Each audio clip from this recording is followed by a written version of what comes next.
জেলার বিভিন্ন প্রান্ত থেকে পরিযায়ী শ্রমিকের সংখ্যা দৈনন্দিন হারে বৃদ্ধি পাচ্ছে। অন্য রাজ্যে গিয়ে নানান সময় শ্রমিকদের বিভিন্ন সমস্যার সম্মুখীন হতে হয়। কখনো খেতে না পাওয়া, টাকা পয়সা জনিত কারণে মালিকের কাছে প্রতারিত হওয়া, টাকার অভাবে বাড়ি ফিরতে না পারা ইত্যাদির অভিযোগ শোনা যেত পরিযায়ী শ্রমিকদের পরিবার থেকে। সেই সমস্ত সমস্যা সমাধানের প্রথম উদ্যোগ নিয়ে এগিয়ে আসেন বাংলা সংস্কৃতি মঞ্চ নামক একটি অরাজনৈতিক সংগঠন। পরিযায়ী শ্রমিকদের কল্যাণার্থে জেলা শাসক সহ বিভিন্ন সরকারি দপ্তরের মধ্যে সমন্বয় সাধন, এমনকি স্মারকলিপি পর্যন্ত প্রদান করা হয়। ঘটনাচক্রে বাংলা সংস্কৃতি মঞ্চের রাজ্য সভাপতি অধ্যাপক সামিরুল ইসলামের কাজকর্ম রাজ্য সরকারের দৃষ্টি আকর্ষণ করে। সেই সুবাদে তৃণমূল কংগ্রেসের টিকিটে সদ্য রাজ্যসভার সাংসদ নির্বাচিত হন তিনি, যার প্রেক্ষিতে পরিযায়ী শ্রমিকদের নিয়ে কাজ করার আরও একটা প্ল্যাটফর্ম পেয়ে যান। এমনকি রাজ্যের মুখ্যমন্ত্রী মমতা বন্দ্যোপাধ্যায় পরিযায়ী শ্রমিকদের কল্যাণার্থে নতুনভাবে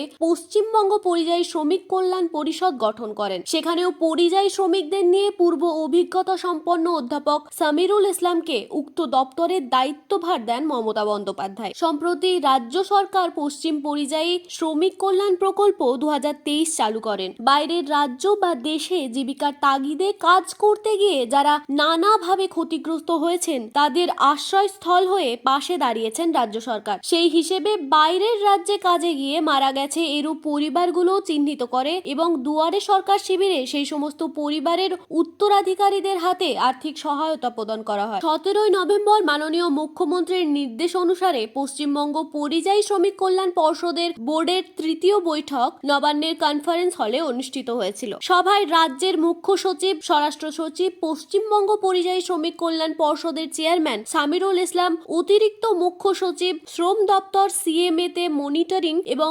কোঅর্ডিনেশনের দায়িত্বে থাকা সচিব, শ্রম কমিশনার ও অন্যান্য আধিকারিক এবং বোর্ডের সদস্যরা উপস্থিত ছিলেন। এ বিষয়ে যে সিদ্ধান্তগুলি নেওয়া হয়েছিল তা হলো পরিযায়ী শ্রমিকদের নাম নথিভুক্তকরণের জন্য দুয়ারে সরকারের পর যে বিশেষ কর্মসূচি নেওয়া হয়েছিল তাতে ভালো সাড়া মিলেছে। শুধুমাত্র এ বিষয়ে অভিযানের মাধ্যমে ইতিমধ্যে 8,17,020 জন পরিযায়ী শ্রমিকদের নাম নথিভুক্ত করা সম্ভব হয়েছে। কর্মসাথী অ্যাপের মাধ্যমে প্রচারাভিযান চলাকালীন 21,58,016টি আবেদনের মধ্যে 18,01,415টি পরিযায়ী শ্রমিকের আবেদন ইতিমধ্যে ডিজিটালাইজ করা সম্ভব হয়েছে। বিশেষ অভিযানের উল্লেখযোগ্য সাফল্যের পর আবার ডিসেম্বর মাসে প্রতিটি জেলার পরিযায়ী শ্রমিকদের নাম নথিভুক্তের জন্য বিশেষ প্রচার অভিযানে জোর দেওয়া হবে। এছাড়াও শ্রম দপ্তরের ওয়েবসাইটেও একটি বিকল্প ব্যবস্থা থাকছে, যেখানে চাকুরি প্রার্থীরা তাদের বিস্তারিত জানিয়ে নাম নথিভুক্ত করতে পারবেন। শিয়ালদহ এবং হাওড়া স্টেশনগুলিতে পরিযায়ী শ্রমিকদের সুবিধার্থে সাহায্যের জন্য